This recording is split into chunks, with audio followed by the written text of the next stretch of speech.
Okay, so hey y'all.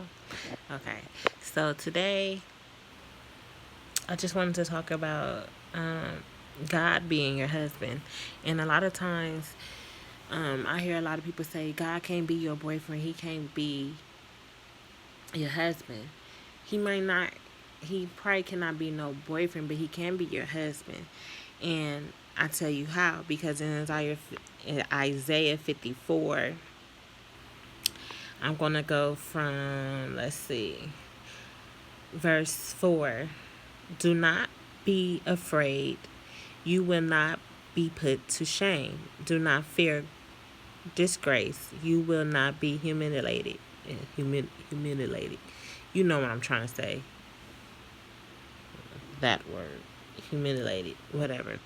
You will forget the shame of your youth and remember no more the reproach of your willow, willowhood. For your maker is your husband. The Lord Almighty is his name. The Holy One of Israel is your Redeemer. He is called the God of all the earth. The Lord will call you back as if you were a wife deserted and distressed in spirit, a wife who married young, only to be rejected, say your God. For a brief moment I abandoned you, but with deep compassion I will bring you back. In a surge of anger I hid my face from you for a moment, but with everlasting kindness I will have compassion on you, say the Lord your Redeemer. Okay. So in this sense, I just want to say that, you know, we all go through this time where we be feeling like we need someone to support us, someone to love us, someone to just be that ear, someone to tell all our problems to. And then who, when you become in a relationship, who becomes your best friend? It can't be no outsiders. In your marriage, you become one. So in this sense, when you commit yourself to be fully like surrender everything to God, and you like, God, look, it's me and you. That is the moment where God becomes your husband. That's the moment where y'all become one. That's the moment where you be like, I'm dealing with this, this, this.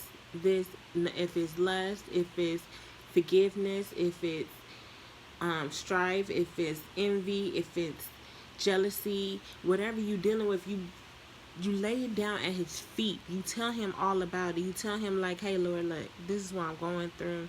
I don't know how to get through it. And they everybody keep on trying to bring up my past. And he's like, but God just told you, like, you will forget the shame of your youth. And you will remember no more the reproach of your willowhood. That means no matter what you have went through in all them bad relationships that taught you that you was unworthy, unloving, uncaring, that's not who you are. That's not who God said he is. So when God looks at you, he look at you as an amazing creature that he have created. And when he looks at you, he see everything he have invested in you. But are you willing to let him do the work in you? And sometimes that's that. And to me, I believe that's when we single. That's when um you're not trying to be clicked up with friends, foes, brothers and sisters, and your mamas and daddies. It's when you just saying, hey God, it's me and you. Excuse me. And most of the time when you say, hey God, it's me and you are becoming one with God, and you are connecting with him.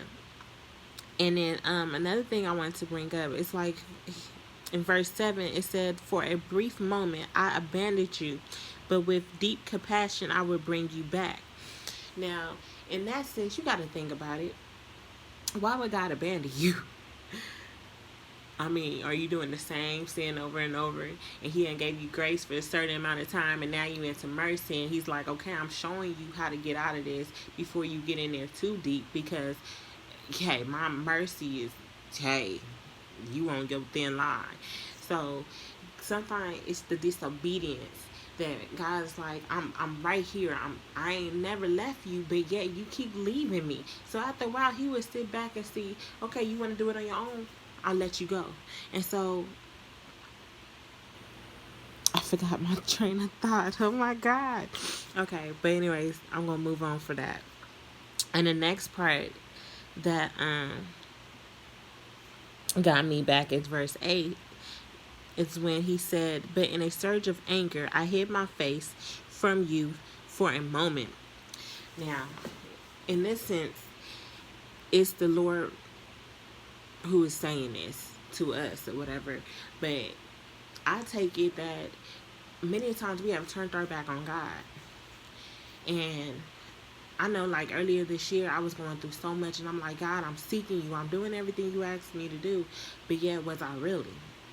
And you know, sometimes how you try to hold on to the little string, like he be like, let go of all of it. You probably let go of 95 or 99.9, but you're holding on to that 0.1%, and he wants you to let go of that too. That could be that number that need to be deleted out your phone.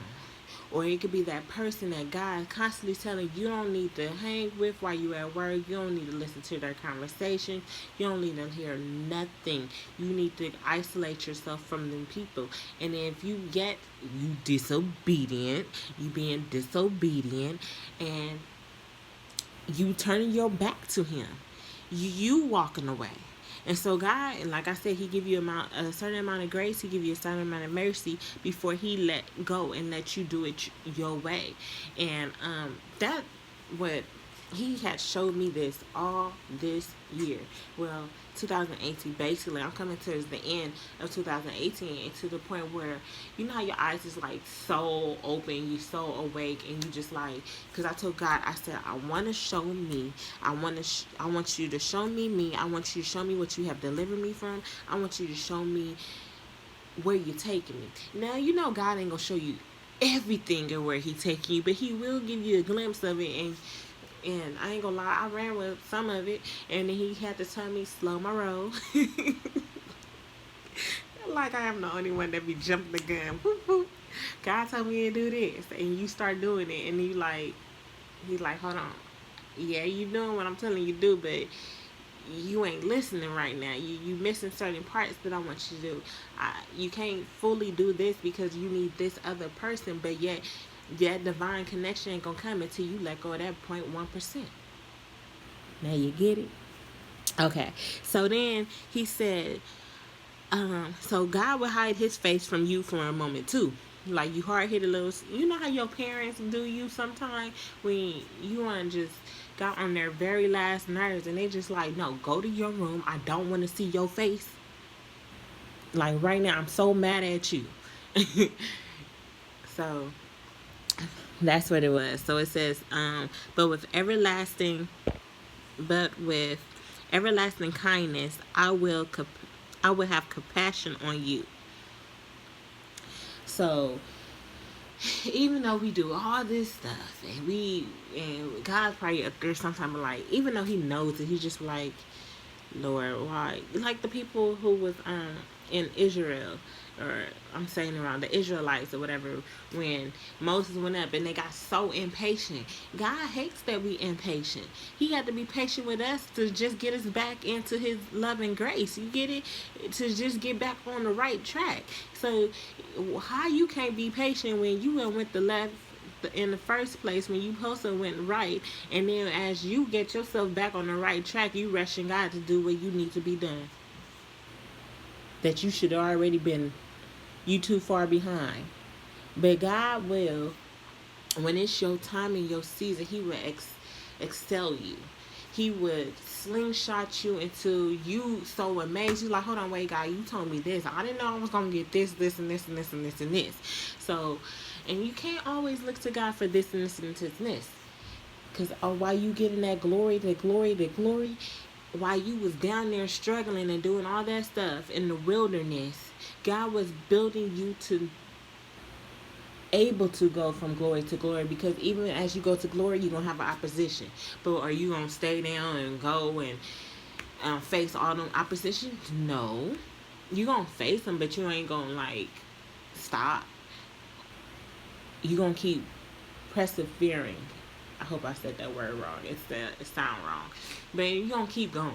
You ain't gonna stop. You gonna be motivated that, oh, okay, a little setback, but I'm still going. Even though, oh, this person coming talking all that trash. Oh, but I'm still going. I'm still going. I'm still going.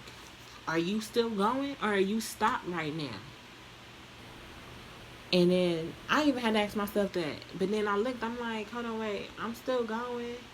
And then I be looking like, okay, well, what be occupying my mind? Because sometimes what's in your mind can affect your actions.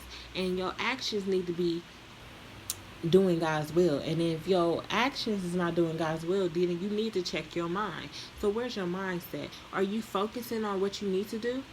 Or are you just going day by day, and still worrying about your bills, still worrying why this person won't help you, still worrying why you can't get this done, why your life ain't like this, or why. Stop whining and just listen and obey God, because while you whining, why, which I say is whining. Yeah, I'm the only person who don't whine to God before. God, I'm just like, let me stop. But for real, like, you can't keep on whining to God if you're not following His instructions. And it's crazy because today at church, because today's what, November 18th, 2018. Today at church, I had got an answer prayer. And it's crazy because as we was praying, like, in the congregation or whatever, call to order, not call to order, but call to prayer or whatever, um, at the end of the prayer, my pastor just said, thank God for answered prayers. And I agree with that. And he said it again. Say it again. Sometimes God says things 3 times through other people, through his other vessels. Are you listening to what the other vessels are saying? Especially when, see, my spirit was connected to it. So when your spirit is connected to it, you know God is talking to you. So God was telling me I had to answer prayer. And today mine was, I am free. Free from all my past. And if anybody try to bring it up, it's like, girl, don't you got a past too? Or dude, shall we talk about your past too? Oh, it ain't as bad as yours. How would you know? Because my past probably ain't as bad as yours either. But yeah, you probably listen to some hearsay. Shoot. You probably listen to some outdated stuff and it ain't never happened, never. It was probably some lies. But, anyways, let's stay focused. You just have to have your heart and mind set out to do God's will. And anything you need, you can find it in God, because He calls Himself I am. And then whatever you put behind it, that's who God is to you. To me, I am, which is He's my heavenly Father, He's my husband, He's my doctor, He's my healer, He's my provider, He's my way maker, He's my, did I already say my comforter? Comforter. He's the person who showed me love and kindness. He's the person who showed me what real love is. He is the person who is my best friend. I am is so amazing to me. I am is a blessing to me. I am keeps waking me up every morning. I am is a waymaker. I said that already. But I am is strength. He's my strength when I'm weak. I am is everything I need. He is every source that I need. No matter what generation I am in. No matter what season I am in. He is my joy. He is my gladness. He's where I get everything from. Okay, so I hope y'all have a wonderful, wonderful day. I hope this was encouragement. I hope you keep on moving, because I want to see everybody move from glory to glory to glory. And keep your head lifted up. Keep looking up to God and doing everything. Obey Him. Obey Him. Oh, my God. Obey Him. Obeying Him will get you to where you need to be much faster and without all the distractions. Okay, so stay focused on God. I love you all, and make sure you love yourself, and just know that God loves you and I love you.